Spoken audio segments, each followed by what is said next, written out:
It's always darkest just before the dawn. In the DC Multiverse, it is difficult to say that things may ever get as dark as they were during the Dark Knight's death metal series and the absolute chaos brought on by Batman. The One Who Laughs. Yeah, no, seriously, the absolute best title that was determined for a character that almost eviscerated the entire DC Multiverse was The Batman Who Laughs. Primary rule of all of DC, don't make Bruce laugh. Okay, really, there is a lot more to that story, and we've touched on it in some of the prior reviews, but before we go any further, it's time for a...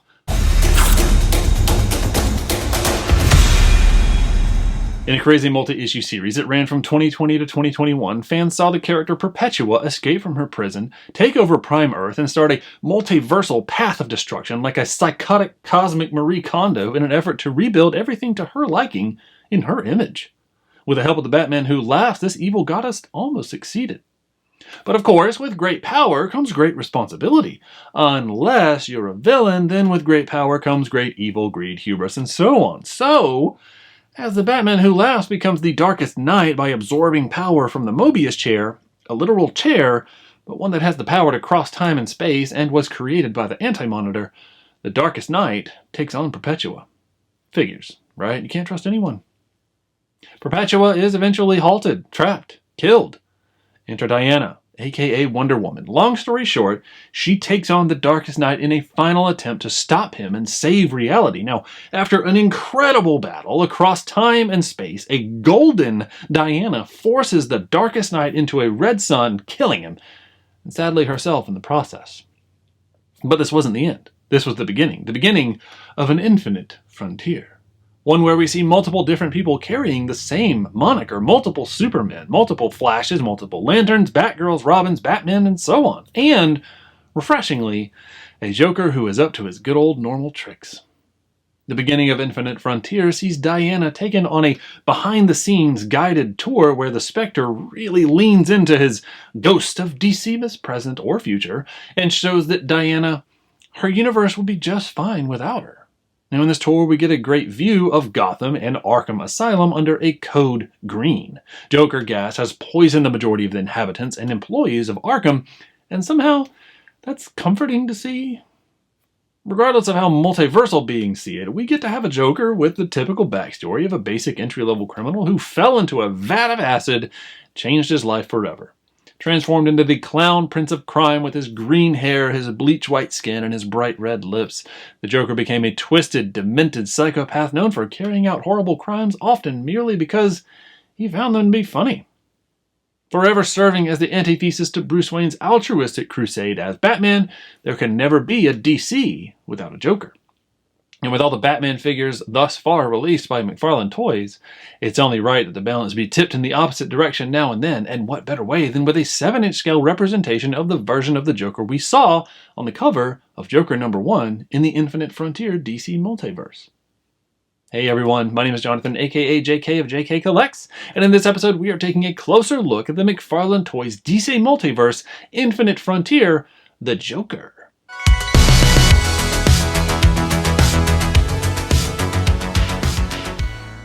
Hey everyone, welcome back, and here we have it, the McFarlane Toys DC Multiverse Infinite Frontier, the Joker. Here is our in-package 360 view. Starting around here on the back, we have that classic McFarlane back side of the box where we have an actual artist representation of the character, not a rendering or a photo of the figure, because we can see that around front. But here we have this, just a classic version of the Joker, a little bit of blood on his face, it looks like, holding the Joker card in his traditional purple and green. Giant moon in the background, a little bit of the Gotham cityscape behind him.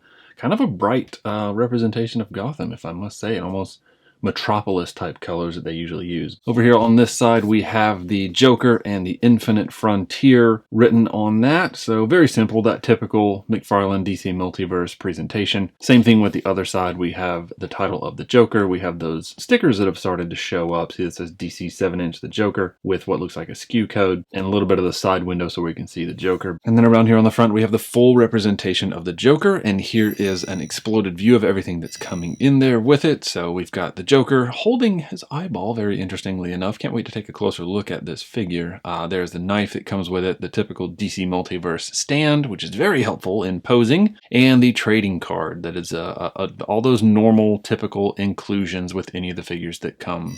So I think that's very neat, right? It's just an extra little collectible that we can have. But bringing it back into the packaging, that typical experience that we get from McFarlane toys, right? So we still have the plastic where we can see the figure through there to get a full idea of everything they're coming with. But you know what? We didn't come here to take a look at the package only. We came here to take a closer look at the figure.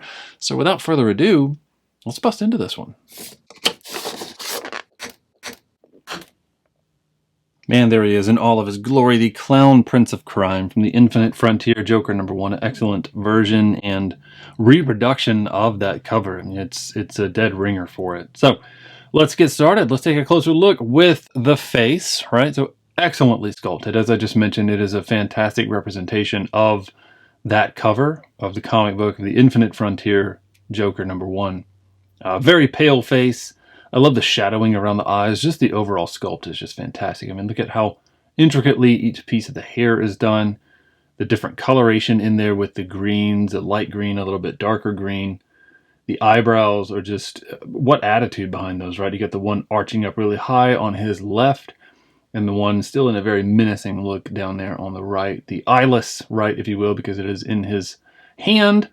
The smile, just fantastically done. I'm very impressed with this one, and even around on the back, just looking at the effort put into the sculpting of the hair and what would happen, right? This is, if you put hair up like that, it's definitely going to do things like that. It's almost like the I need to speak to your manager haircut.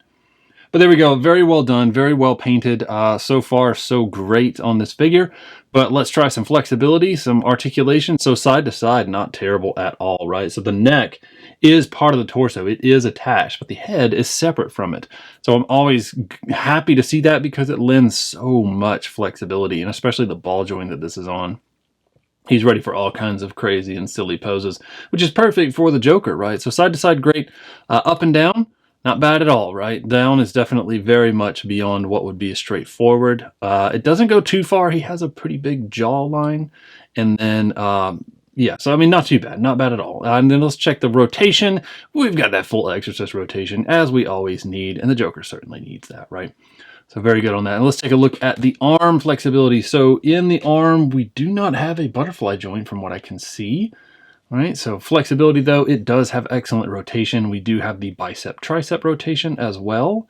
And then we have a good old double elbow. They are still pinned, which is typical what we see from McFarlane toys.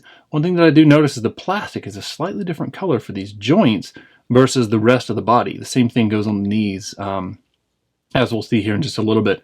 No forearm rotation, but we do have that typical wrist rotation and wrist movement that we can expect from McFarlane toys, thanks to that ball joint in there that has the two pins coming off in each direction. And then, of course, the eyeball sculpted into the hand. Just fantastically done. I love that. Just the attitude behind the shape that this hand is sculpted in, right? It's like I'm holding my eyeball and I'm just so thrilled about it. Okay, and then the other arm has that same functionality / articulation, but we do have a weapon holding hand over here. Now he comes with a knife, but of course there are a lot of ammo and what word am I thinking of? Armament packages that are released by McFarlane Toys. Wow, it took me a long time to get there. Thanks for joining me on that mental walk. I still didn't quite name it right, but here in the mid-torso, we have good movement, right? Full range. His jacket and shirt and vest do kind of create a little bit of a limitation, but they're a rubberized plastic, so they allow movement. But the question is can he stay in those positions once we move it? And it does kind of pull it forward or pull it backwards. It is nice to have that flexibility and the idea of it for what little movement it does allow, but it does kind of try and want to force it back into place. So you see it kind of stays at some of the angle, even though it could go that far, it wants to pull it back. So either way, good flexibility in there. The only thing that I'm a little cautious about of giving any kind of praise is, I always hate to call it the diaper thing, but this really does have that baggy kind of almost diaper look going on to it. I wish that there had been a better way to figure this out. Maybe pull this down a little bit lower so it can hide some of the lines. But all this wrinkliness in there is just it's just odd. I mean, everything else is pretty fitted, right? These pants are fitted. And normally when pants are fitted, they're also okay up here. You're not going to have a wrinkly bunching going on up here because of the whole thing would be tailored. But you know what? I digress. I am not a product designer. They probably went by some examples that they had, and they did a fantastic job of sculpting it for what it was supposed to be. Excellent Joker split. So the Clown Prince of Crime can do all kinds of fantastic maneuvers. He is a very flexible one. Without really any discoloration, since this is that rubberized plastic from causing the plastic to bend and stretch a little bit. No upper thigh. We do have a double knee, and you can see that different shade of plastic that I was talking about at the joint. But that double knee does give some excellent flexibility right there. So you can see he is ready to limber up to do those massive Joker splits. No calf rotation, but we do have ankle movement, right? So forward and backward, not too bad, but the cuffs of the pants do kind of get in the way. And yes, it does get baggy down here, but that would be from length, whereas it still is kind of fitted through the leg. So it's a very interesting design of pant is what I'll say. But the good thing about this cuff is it does kind of prevent him from having the old ankle break. I mean, yeah, you can twist it like that, and it definitely breaks. And we do have that toe articulation, and then the other leg is the same functionality and capability. And then back here on the back, I do love the coattails, and they are a rubberized plastic, just like the rest of his jacket slash shirt slash vest.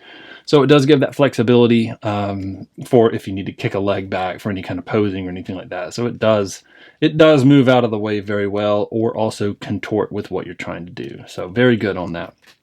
Last but not least, paint apps. Nothing to speak of, right? That's really standing out. The black buttons on the vest, the black buttons on the jacket, they all seem to be placed very well. The cuffs of the shirt coming out of the coat sleeves, also very well painted. The flower on the lapel. I mean, everything is just good. And we saw that with the head, the face, everything was masterfully done on that. This one, I'm going to say they nailed it. The only things I really say that stood out was the different colors of the joints between the elbows and the knees. And then down here on the shoe, you can see the pin for the joint for the toe articulation is that cast purple plastic that the rest of the body is made of. So very interesting that they left that way, but I guess it's better than if it had been painted black and came off, although I'm not sure why that wouldn't just be cast in black plastic, but hey, maybe it was intentional. I wasn't the designer. But regardless, the designer did a fantastic job. So another wonderful recreation of the Joker thanks to the team at McFarlane Toys. Well, that about brings us to the end of this psychotic episode. Thank you for taking the time to join us. Now, if we ever do a review of something you are trying to find for yourself, please follow and DM us on Instagram at JKCollectsToys so we can help with the search if we do not already have a way of getting one. Also, if you enjoyed this episode, let us know, and let YouTube know by subscribing and clicking that like button. The more that happens, the more YouTube will recommend us, so we can hopefully reach even more collectors and help them find the things that they need. And if you'd like to see some more videos, there are some links on your screen right now for you to check out. And remember, collecting or not, we are all in this world together. Let's look out for each other. Thanks.